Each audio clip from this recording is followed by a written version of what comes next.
दूसरी बात जो हम कहते हैं, परमेश्वर अनुमति देता है ना केवल नम्र होने की, कि हम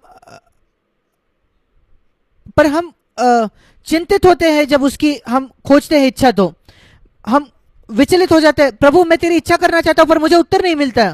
क्या आप जानते हो मेरे जीवन में कितनी बार जब मैंने कहा प्रभु मैं कर दूंगा अगर तू मुझे बताएगा मुझे क्या करना चाहिए, पर स्वर्ग से कोई आवाज ही नहीं आती, कोई उत्तर नहीं आता।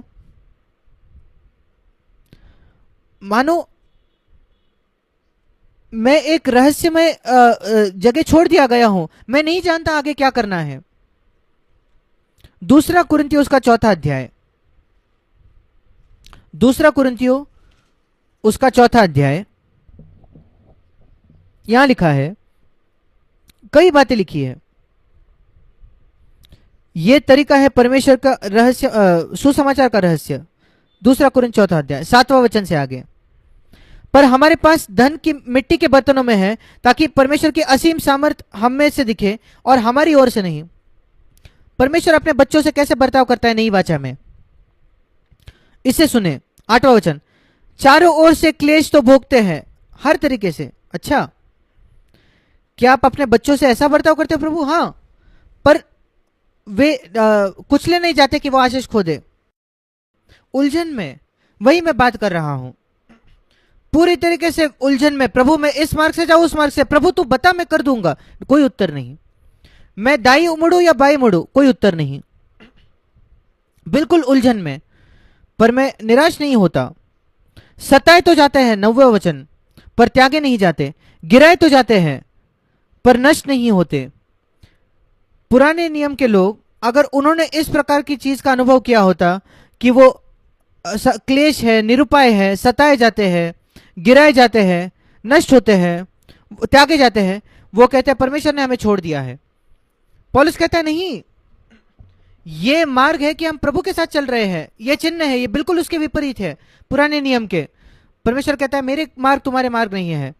उलझन में मैं उसका एक ही भाग ले रहा था, उलझन में, हिंदी में लिखा है निरुपाय। जब मैं एक जवान मसीही था, जब मैं नया नया प्रभु में आया, मुझे याद है उन दिनों जब मैं बाइबल पढ़ता था मेरा प्रतिदिन का, और मैं सीधा सीधा मुझे मार्गदर्शन मिलता क्या करना चाहिए। मुझे यह भी याद है एक बार मैंने प्रभु से पूछा, प्रभु मैं अपने ट्रेन की टिकट किस तारीख की करूं, मुझे कहीं जाना है। मुझे तारीख भी बाइबल से मिल गई और वो वही था, वो सही चीज थी। पर जैसे मैं बड़ा हो गया अब मुझे नहीं मिलता ऐसा मार्गदर्शन, बहुत ही धुंधला होता है। फिर मैंने सांत्वन पाया जब मैंने पढ़ा बायोग्राफी एक परमेश्वर के अद्भुत व्यक्ति की, जन की, जो है हडसन टेलर। आपको उनकी बायोग्राफी पढ़नी चाहिए। हडसन टेलर एक मिशनरी थे इंग्लैंड से 19वीं शताब्दी में, 150 वर्ष पहले, जो चाइना में गए, चीन में गए। उन्होंने एक महान काम किया परमेश्वर के लिए वहां चीन में, उस समय जहां जब चीन में कोई नहीं जाता था, कोई मिशनरी वहां नहीं गए थे। फिर भी उसने अपनी गवाही में कहा, जब मैं एक जवान मसीही था, यह हडसन टेलर की गवाही है, जब मैं एक जवान मसीही था मैं सारी चीजों को साफ साफ देखता था, प्रभु मुझे दिखाता था। पर जैसे मैं बड़ा हो गया हूं, वृद्ध हो गया हूं, ऐसा लगता है कि मैं एक धुंधली जगह चल रहा हूं, मुझे नहीं मालूम मैं कहां जा रहा हूं। और मैंने कहा प्रभु ये मेरी गवाही है, मेरा अनुभव है। अच्छा, इसका मतलब मैं बड़ा हो गया हूं, मैं प्रौढ़ हो गया हूं, सयाना हो गया हूं। और मैंने कहा प्रभु क्या तू इसके बारे में मुझे कोई इलस्ट्रेशन देगा, उदाहरण देगा। परमेश्वर कैसे, प्रभु हमेशा दृष्टांत देता था पृथ्वी के। और फिर मैं समझ गया, जब मैं बाइबल को पढ़ता हूं मैं कोशिश करता हूं परमेश्वर के मार्ग समझने की एक दृष्टांत के द्वारा, फिर मैं उसे अच्छे से समझ जाता हूं। इसलिए मैं कई उदाहरणों का इस्तेमाल करता हूं मेरे संदेशों में, वो मेरे लिए साफ स्पष्ट हो जाता है। और मुझे इसका उत्तर मिला। मैंने कहा प्रभु क्यों तू साफ साफ मुझे निर्देश देता था जब मैं जवान मसीह था, पर अब नहीं देता। और प्रभु ने मुझे कहा, जब बच्चे छोटे होते हैं आप उन्हें सब कुछ बताते हो, जाके अपने ब्रश करो, अपने कपड़े बदलो, नहा लो, अब सोने का समय हो गया, उठने का समय हो गया, कई बातें आप उन्हें बताते हो जब वे 4 या 5 वर्ष के होते हैं। वही बच्चा जब 20 वर्ष का हो जाता है आप उसे बताते हो जाके दांत ब्रश करो, जाके अपने कपड़े बदलो, जैसे वे बड़े होते हैं आप उनको कम कम कम कम कम बताते जाते हो। क्यों? क्योंकि वे सयाने हो चुके हैं। और प्रभु ने मुझसे कहा ये सयाना होने के एक चिन्ह है, मैंने तुझे छोड़ दिया क्योंकि मैं तुझ पर भरोसा करता हूं। मैंने कहा धन्यवाद प्रभु। वो जो उलझन थी मेरी, ये सुसमाचार के रहस्य का एक भाग है। मैं उत्साही हो जाता हूं जब मैं रहस्य उलझन में पड़ता हूं। मैं ये नहीं कहता परमेश्वर तुझे मुझे दिखाना ही होगा, नहीं। अब मैं 3 साल का नहीं रहा, अब मैं एक सयाना हो गया हूं। वो मुझे पर छोड़ देता है कुछ चीजें। जाकर तुम्हें जब लगे तब अपने दांत को घिसना, ब्रश करना, जब तुम्हें लगेगा तब कपड़े बदलो, जब नहाना है तब नहाओ। मैं तुम्हें नहीं बताऊंगा ये करो वो करो। अगर आत्मिक तौर पर मैं इसे कह रहा हूं, अलग अलग परिस्थितियों में, उलझन में। एक बार प्रभु ने यहेजकेल से एक प्रश्न किया। यह एक अद्भुत वचन है, सबसे महान वचनों में से एक है पुराने नियम में। यहेजकेल उसके 37 अध्याय में, यहेजकेल 37 अध्याय और उसका 3रा वचन। परमेश्वर ने यहेजकेल से पूछा, वो सूखे हड्डियों के बीच में था। और प्रभु यहेजकेल से पूछता है, एक प्रश्न करता है, हे मनुष्य के संतान, क्या यह हड्डियां जी सकती है?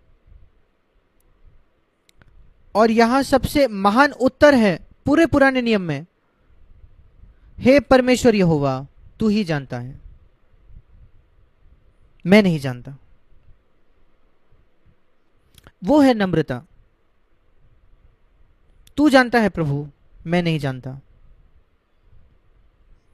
उलझन, मैं नहीं जानता प्रभु, मैं नहीं जानता सामर्थ का मार्ग क्या है, पर मैं तुझ पर भरोसा करता हूं, मैं तुझ पर भरोसा करता हूं, मैं भटक नहीं जाऊंगा।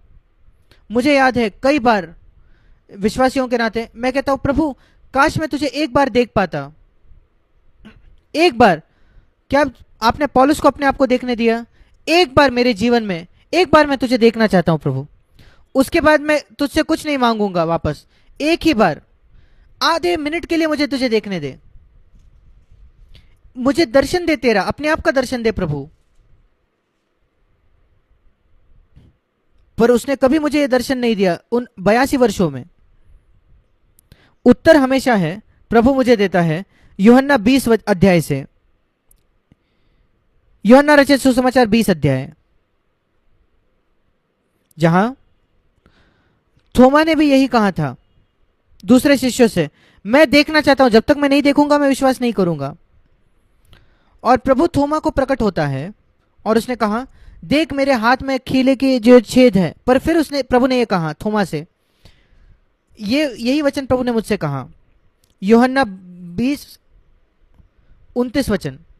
उसने थोमा से कहा, तूने मुझे देखा है इसलिए तूने विश्वास किया है। पर धन्य है वे, तुझसे भी ज्यादा धन्य है, जिन्होंने मुझे नहीं देखा उसके बावजूद मुझ पर विश्वास किया। और प्रभु ने मुझसे बात की, क्या आप जानते हो तुम मुझसे ज्यादा धन्य हो, उन प्रेरितों से ज्यादा धन्य हो जिन्होंने मुझे देखा। उन्होंने मुझे पुनरुत्थान के बाद देखा और विश्वास किया। तुमने मुझे कभी नहीं देखा, तुमने कभी मेरी आवाज नहीं सुनी है इस कान से अपने, तुमने कभी अपनी आंखों से मुझे नहीं देखा है, तुमने कभी मेरे, जो लोग कहते हैं कि उन्हें इलेक्ट्रिक शॉक महसूस हुआ, तुमने कभी महसूस नहीं किया, उसके बावजूद मुझ पर तुमने विश्वास किया है। तुम धन्य हो, आशीषित हो। और मैं आपको ईमानदारी से कहना चाहता हूं, जब मैं सुनता हूं कुछ लोग कहते हैं कि पवित्र आत्मा आया और उनको इलेक्ट्रिक शॉक लगा, मैं उसके लिए प्रार्थना नहीं करता। मैं प्रार्थना कर रहा हूं धन्यता के लिए, अधिक धन्यता के लिए, जो यहां वर्णन किया गया है, कि उसका अनुभव न करते हुए भी फिर भी मैं विश्वास करूं। आप में से कितने लोग विश्वास करते हो कि यह महान आशीष है? जब आप सुनते हो एक मनुष्य एक अद्भुत गवाही देता है, मैंने प्रभु को देखा, या उसने मुझसे बात की, एक आवाज से मैं सुन सका और मैंने इलेक्ट्रिक शॉक का महसूस किया, आप कहते हो काश मेरे पास होता। मैं कहता हूं उससे धन्य एक आशीष है, बड़ी आशीष है।